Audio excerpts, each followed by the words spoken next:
So I'm Michael Altman, and I'm here for the Sydney Film Festival, and I brought 8 of my father, Robert Altman's films to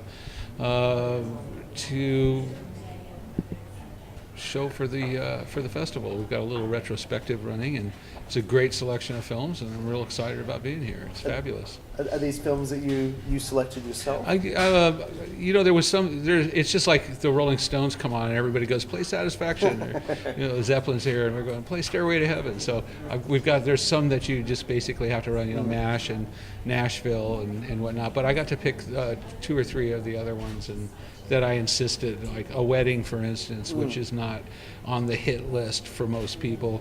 McCabe and Mrs. Miller, which is very popular, but it's not always chosen. There's so many films that it's really hard to get a good mix. So it's great. I wish we could have had Kansas City, but we've got some great stuff. We've got That Cold Day in the Park, which was preceded MASH. It was the film just before MASH, which very few people have ever seen, and fabulous picture. And we've got Three Women, which is, of course, one of the real dark, sort of smoky, twisted films, and so it's really good. I got to put a couple of these in. Prairie Home Companion. We got his first film and his last film, so it was great.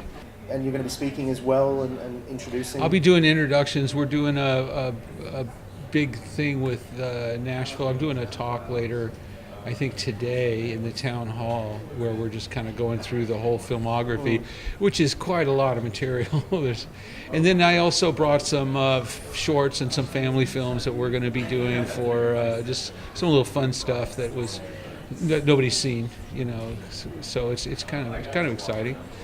Well, his feature film career started late. Yeah, but there's quite a run before that through television, and then, of course, once he established himself as a filmmaker, he went back and started exploring all the other art forms, theater and opera and so on.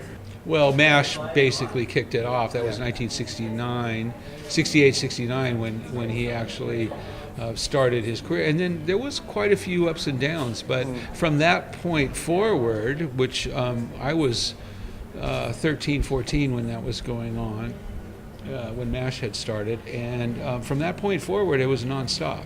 There was always a film in production, or in pre-production, or in post-production. So it was a never-ending process right up to the day he died. And he kept saying, I'm going to drop dead on a set someday," and he basically pulled that off.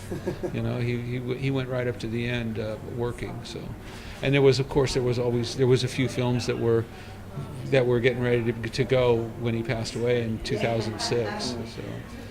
Right after the beautiful Oscar speech as well, which there was an interesting timing. The universe conspired to pull a lot of loose ends together in that last year. A Prairie Home Companion is quite his swan song, and it has got the Angel of Death theme in it. It's kind of an interesting little presage of things to come, and of course the honorary Oscar was it was a big deal to him for that. He had been not very complimentary of the industry, and so it didn't speak highly of the Academy, but he wanted dearly to be recognized and acknowledged by his peers, and it was a great thing to see that happen before he passed away. And it must for everyone in the family as well. It was a pretty emotional event for all of us. It was really terrific. I was there, and we had the whole family there. It was quite a deal.